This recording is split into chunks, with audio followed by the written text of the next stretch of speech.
Janasena party 12వ ఆవిర్భావ సభకు party అధ్యక్షుడు పవన్ కళ్యాణ్ జయకేతనం అని నామకరణం చేశారని రాష్ట్ర పౌర సరఫరాల శాఖ మంత్రి జనసేన పార్టీ రాజకీయ వ్యవహారాల కమిటీ చైర్మన్ నాదెండ్ల మనోహర్ తెలిపారు. కాకినాడలో గల కంట్రోల్ రూమ్ వద్ద ఏర్పాట్లు చేసిన మీడియా సమావేశంలో ఆయన మాట్లాడుతూ ఈ సభకు జనసేన నాయకులు విస్తృతంగా ఏర్పాట్లు చేశారన్నారు. రాష్ట్రం నలుమూలల నుంచి వచ్చే నాయకులకు వీర మహిళల కోసం అన్ని ఏర్పాట్లు పూర్తి చేశామన్నారు. పవన్ కళ్యాణ్ నాయకత్వంలో పార్టీ ఆవిర్భావ దినోత్సవం కనీ విని ఎరుగని రీతిలో నిర్వహిస్తామన్నారు. ఈ ప్రాంతంలో ఎన్నో త్యాగాలు చేసిన మహానుభావులను తలుచుకునేలా సభలో గల 3 ద్వారాలకు రాజసూర్యారావు బహదూర్, డొక్కా సీతమ్మ, మల్లాడి సత్యాలింక నాయకర్ పేర్లను నామకరణం చేశామన్నారు.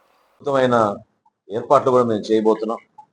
అన్ని విధాలుగా ఈ కార్యక్రమం విజయవంతంగా జరగాలని, ఇన్ని సంవత్సరాలు పార్టీతో పాటు పవన్ కళ్యాణ్ గారితో పాటు నడిచిన ప్రతి ఒక్కరికి ఈ సభ ద్వారా జయకేతనం అనే సభ ఎల్లప్పుడూ చిరస్థాయిగా నిలిచిపోవాలని మనస్ఫూర్తిగా కోరుకుంటూ ఈ సందర్భంగా ఒక పోస్టర్ని మేము రిలీజ్ చేయబోతున్నాం. దాన్ని మీ ముందు ప్రవేశపెడతాం.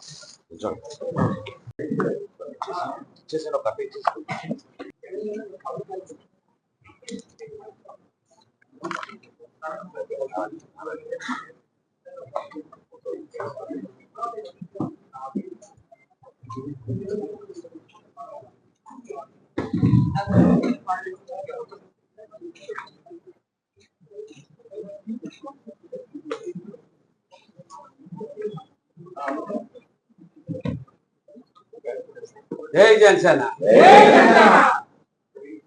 Thank you very much.